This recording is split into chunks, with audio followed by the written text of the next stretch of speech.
Hey again. Right, so in this video I'm just going to go back over parabolas, but this time rather than looking at parabolas using sort of the translation method, which is I guess stuff like this sort of stuff, y equals x plus 1 squared minus 3 or something, where it's pretty easy to find that turning point. What we're going to look at this time instead are factorized parabolas. So for example, y equals, or let's have a look, x minus 2 x minus 4. There we go. So a factorised parabola, and trying to work out what on earth that might look like. Now there are lots of different ways we could do this, but we'll just look at one simple method today.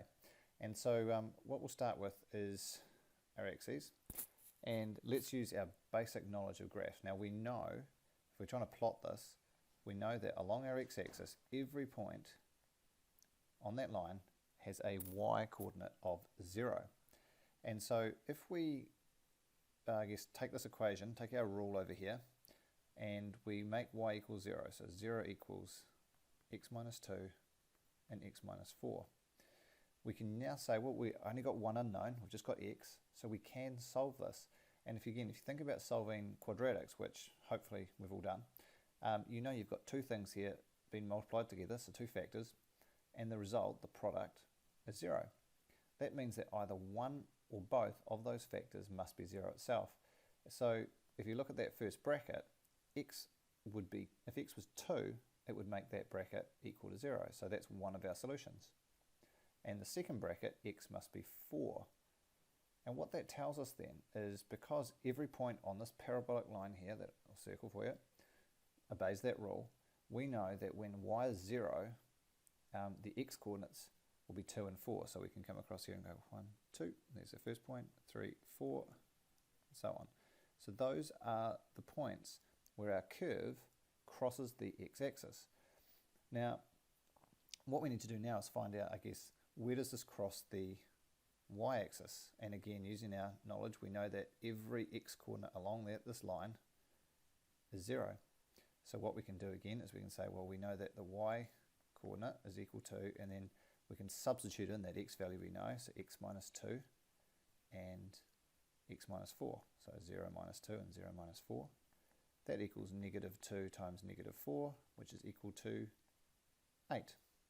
And so if I went high enough, 1, 2, 3, 4, 5, and I've run out of space, but it's up there somewhere, that would be my coordinate. So there you can see my curve would come down like so. Now the problem is, of course, I don't know where this curve goes below the x-axis, so I need to find out where that intercept might be. Now what we're going to use here is the I guess the fact that we know parabolas are symmetrical, and so if you imagine there's a line of symmetry right down the middle here, and this is a mirror, and you can see each point is always the same distance away from that mirror line. So what we know is somewhere along that mirror line our vertex is going to lie, because that's the point where the curve will I guess hit itself, hit its reflection, and then start bending back up. And we know that that is halfway between these 2 points here. So halfway between 2 and 4 is 3. So I know straight away that my turning point, or vertex I'll call it here, that is going to have an x coordinate of 3. And I can use the fact that every point on this curve obeys my line, which I'll circle again up here for you.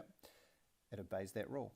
So I know that the y coordinate is going to be equal to 3 minus 2, because that's my x value, and times 3 minus 4, which is equal to 1 times negative 1, which is negative 1. So you know that our vertex is going to be sitting at 3, negative 1. So we go across 3, down 1, and there's our vertex. So there is the rest of our curve. And that is how you plot a factorised parabola and also work out its intercepts. Hope that helps.